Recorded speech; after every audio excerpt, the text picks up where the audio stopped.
Government misses T-bill target for third consecutive week as yields climb, and also IEA warns Ghana's population growth is straining fiscal consolidation effort. And on the international scene, deep-seek hint at China's next-gen homegrown AI chips. Now let's settle for the details of the story. Now to our first story, the Treasury Bill market continues to face pressure as government missed its issuance target for the third straight week. The latest auction recorded a shortfall of 672 million Ghana cedis, representing a 10.45% undersubscription. According to the Bank of Ghana data, investors tendered 5.8 billion Ghana cedis against a target of 6.42 billion Ghana cedis. Of this, 4.02 billion Ghana cedis was accepted for the 91-day bill, 1.32 billion Ghana cedis for the 182-day bill, and 397 million Ghana cedis for the 364-day paper. Yields urged higher across most maturities, within the 91-day rate rising by 28 basis points to 10.41% and the 182-day up 15 basis points to 12.38%, while the 364-day dipped slightly to 13%. Government is expected to return to the market this week to raise 6.72 billion Ghana cedis. Now, away from that, the Institute of Economic Affairs (IEA) has cautioned that Ghana's rapidly rising population is placing immense pressure on government finances and complicating fiscal consolidation effort. From 6.7 million people in 1960, Ghana's population has surged past 35 million in 2025, driving demand for more schools, hospitals, and infrastructure. The IEA says this structural reality makes it nearly impossible to cut expenditure without jeopardizing essential social and economic services. Board chairman of the IEA, Dr. Charles Mensah, argued that the long-term solution lies in boosting domestic revenue rather than imposing austerity. He stressed that Ghana must secure greater ownership and control of its natural resources to enhance revenue flows and reduce reliance on debt financing.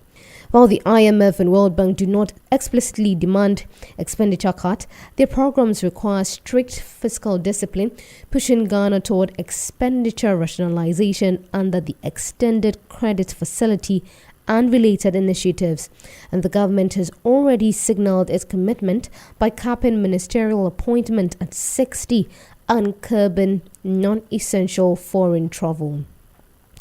And to other stories, Ghana's recent 9.7 billion Ghana cedis coupon payment under the Domestic Debt Exchange Program (DDEP) is restoring investor confidence as government prepares a possible return to the bond market.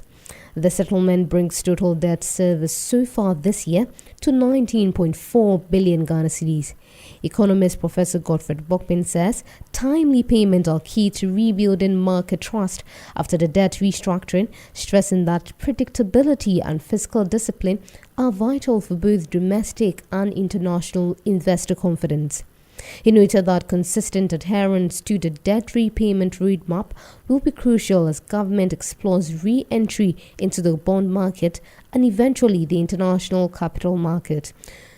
The Finance Ministry says the latest payment demonstrates its commitment to honoring terms agreed under the DDEP. To safeguard future repayment, government has established two dedicated sinking fund accounts, a cedi sinking fund and a US dollar sinking fund, to ensure timely redemption of bonds maturing between 2026 and 2028. Officials assure investors that all subsequent obligations under the DDEP will be honored fully and on schedule. Chinese artificial intelligence startup DeepSeek has signaled that China will soon unveil its own next-generation chips designed to support the country's fast-growing AI ecosystem. In a comment under a post on its official WeChat account, the company said its newly released V3.1 model uses a data format known as UE8MOFP8, tailored for the upcoming domestically built processors. FP8 or 8-bit floating point improves computational efficiency for training and running deep learning models. The statement suggests that DeepSeek could be preparing to align more closely with China's emerging AI chip industry as Beijing urges developers to shift away from reliance on US hardware. Analysts say the move highlights China's determination to achieve chip self-sufficiency in the face of Washington's tightening semiconductor export restrictions.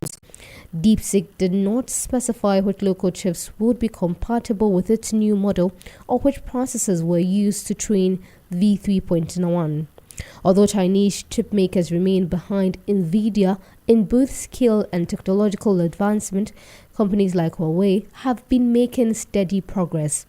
DeepSeek has drawn global attention since the release of its R1 reasoning model earlier this year, with demonstrated capabilities rivaling those of Western competitors such as OpenAI.